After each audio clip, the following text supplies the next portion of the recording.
Week 2, Lesson 5, Static Failure of Ductile Materials. This closes the failure theory pair. Last lesson, a brittle part fractured on the largest normal stress and used two ultimate strengths. A ductile part is a different animal. It yields, shear and distortion drive the failure, and one yield strength does the whole job, the same in tension and compression. Two theories run the lesson: maximum shear stress, or Tresca, and distortion-energy, or von Mises.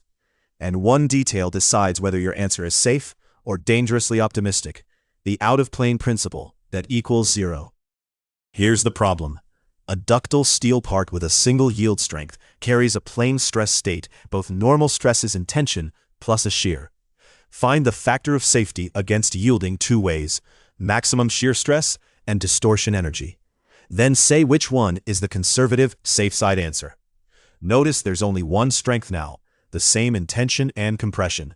That's the ductile world. Concept 1. Ductile parts yield, they don't fracture.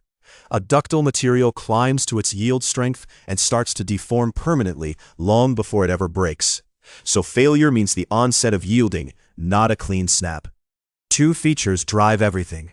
Yielding is set by shear and distortion, not the normal stress. And there's one strength, the same in tension and compression. Two theories put a number on it: Tresca and von Mises, and both measure against that single yield strength.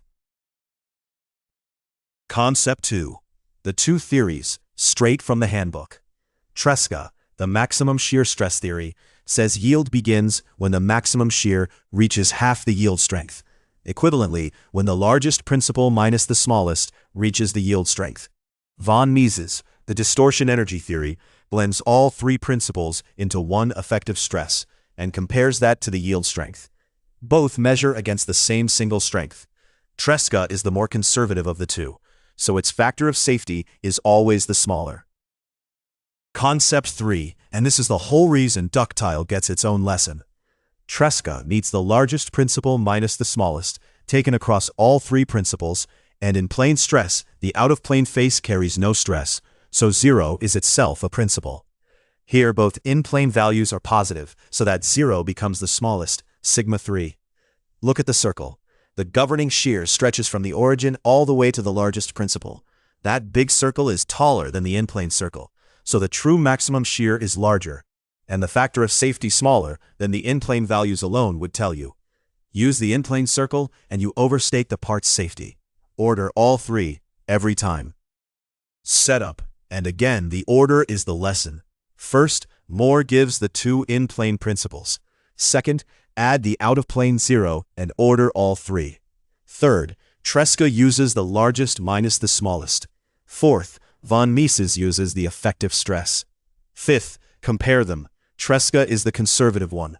The table holds the three given stresses and the one yield strength.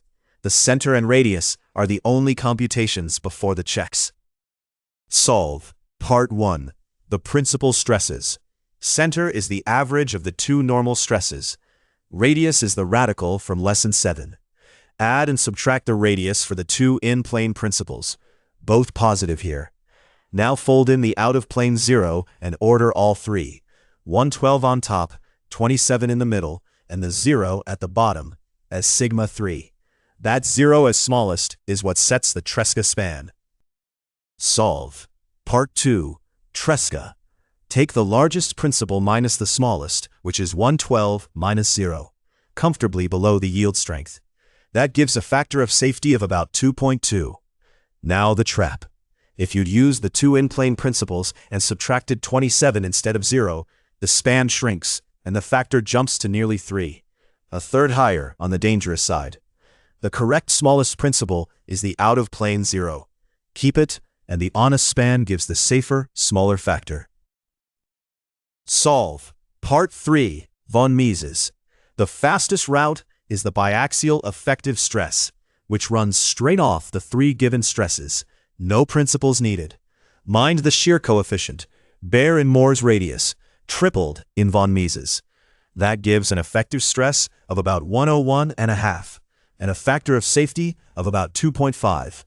Cross-check it through the principles, the full three-term form, and it lands on the very same number, because the biaxial form already carries the out-of-plane zero built in.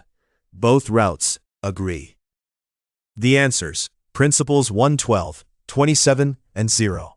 Tresca gives a factor of safety of about 2.2, von Mises about 2.5. Both clear 1, so the part is safe against yielding. Tresca predicts yielding sooner, so it's always the lower, more conservative factor, quoted for a safe side answer.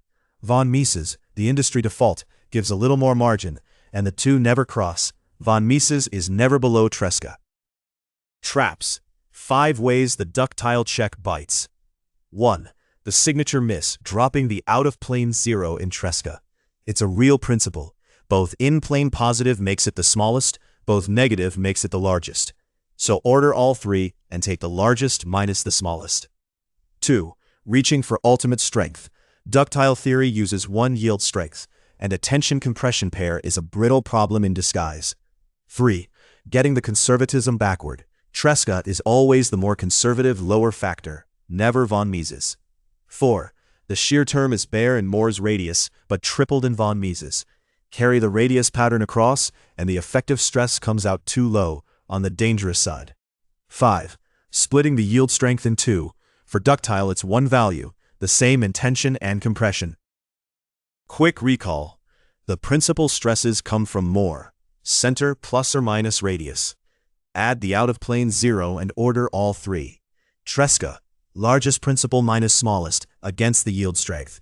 Von Mises, the effective stress from the 3 given stresses, against the same yield strength. Golden rule. Keep the 0 in the ordering for Tresca. Don't drop the 3 on the shear term, and trust Tresca as the conservative factor of safety. Next up, Lesson 6, Fatigue Fundamentals. That closes static failure, brittle fractures on the normal stress, ductile yields on shear and distortion, both under a load applied once. Lesson 6 turns to fatigue, parts that fail under loads well below yield because the load cycles thousands or millions of times. We'll cover the endurance limit, the Marin factors that scale a lab specimen down to a real part, and reading the SN curve. Everything's at pprepengine.com. Cheat sheet, word solution, and a quiz attached here.